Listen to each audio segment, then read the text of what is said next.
Partie 2 du destin de Marcel et la malédiction du serpent. Depuis la mort de Marcel, personne n'ose approcher le palais. Un jour, un nuage de tristesse couvre le village avec la disparition d'un enfant. Les choses deviennent encore plus terribles lorsqu'un vieil homme affirme avoir vu l'enfant la veille de sa disparition, se dirigeant vers le palais de Marcel. Les villageois perdent espoir, et tout le monde est en larmes.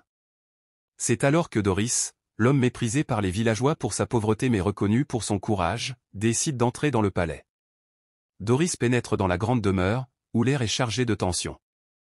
À l'intérieur, une odeur de pourriture l'assaillit, et des murmures mystérieux flottent autour de lui. Mais Doris continue malgré les frissons et la crainte. En s'approchant de la chambre interdite, là où Binara avait trouvé la mort, il entend un faible gémissement. Marcel, assis dans l'obscurité, l'attendait, marqué par des années de captivité sous l'emprise du serpent. Il reconnaît Doris et tente de l'avertir. « Ne fais pas comme moi, Doris, » dit Marcel d'une voix tremblante. « Ce serpent, il m'a tout pris. Il te promettra des richesses, du pouvoir, mais ce sont des chaînes invisibles qui t'attacheront à lui pour toujours.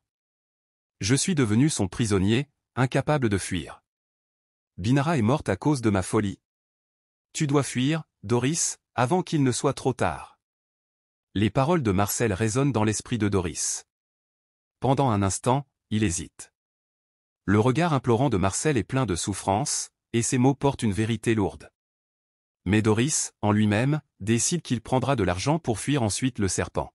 « Je suis désolé, Marcel, » murmure Doris. « Mais je ne peux pas continuer à vivre dans la pauvreté. Si ce serpent peut me donner ce que je désire, alors je l'accepte. » À ces mots, le serpent argenté apparaît, s'enroulant autour de Doris avec satisfaction. Ses yeux perçants brillent dans l'obscurité, et sa voix siffle dans l'air.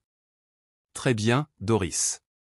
Soumets-toi à moi, et je te donnerai tout ce que tu désires. » Mais Doris l'interrompt, exigeant la libération de l'enfant d'abord. Le serpent refuse et nie avoir capturé l'enfant. Doris insiste, si le serpent ne libère pas l'enfant, il n'y aura aucun pacte entre eux. Le serpent, voyant la détermination de Doris, ment en promettant de libérer l'enfant et, profitant de la baisse de garde de Doris, s'enroule autour de lui. Alors que Doris perd connaissance, il se retrouve en présence d'un vieil homme. « Doris, tu me reconnais ?» demande le vieil homme. Doris répond « Non ». Le vieil homme dit alors « Je suis ton grand-père. Depuis ma mort, je ne trouve pas de repos parmi nos ancêtres. » Doris, intriguée, lui demande « Pourquoi les ancêtres ne veulent-ils pas de toi? Que leur as-tu fait ?» Le grand-père explique qu'il n'a pas accompli sa mission de chasseur d'esprits, et que le serpent a tué Binara et Marcel à cause de son échec. Mais maintenant, il espère trouver le repos, car Doris est destinée à accomplir cette mission.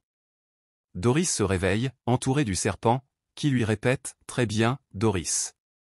Soumets-toi à moi, et je te donnerai tout ce que tu désires. » Marcel, impuissant, regarde Doris avec horreur. « Non, Doris. Tu ne comprends pas, tu vas te condamner à une vie d'esclavage. » Mais Doris, jouant son rôle, fait un pas en avant et baisse la tête en signe de soumission. Le serpent, convaincu d'avoir gagné une nouvelle âme, s'apprête à le dévorer.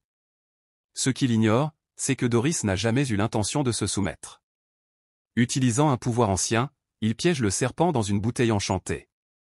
Les villageois s'inclinent devant Doris, saluant son courage alors qu'il sort du palais, portant la bouteille où le serpent est emprisonné. Épuisé, il annonce « Je n'ai pas trouvé l'enfant. » Les villageois éclatent de rire, expliquant qu'ils avaient retrouvé l'enfant, caché sous le lit de sa maison. Soulagé, Doris sourit et devient le héros du village. Il partage les trésors trouvés dans le palais de Marcel, et le village retrouve son calme.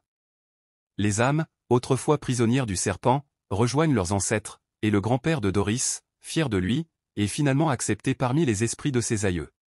Cette histoire nous enseigne que céder à la tentation de la richesse facile peut nous emprisonner dans une spirale de dépendance et de regret. Parfois, il vaut mieux affronter la pauvreté avec dignité que de risquer notre liberté et notre âme.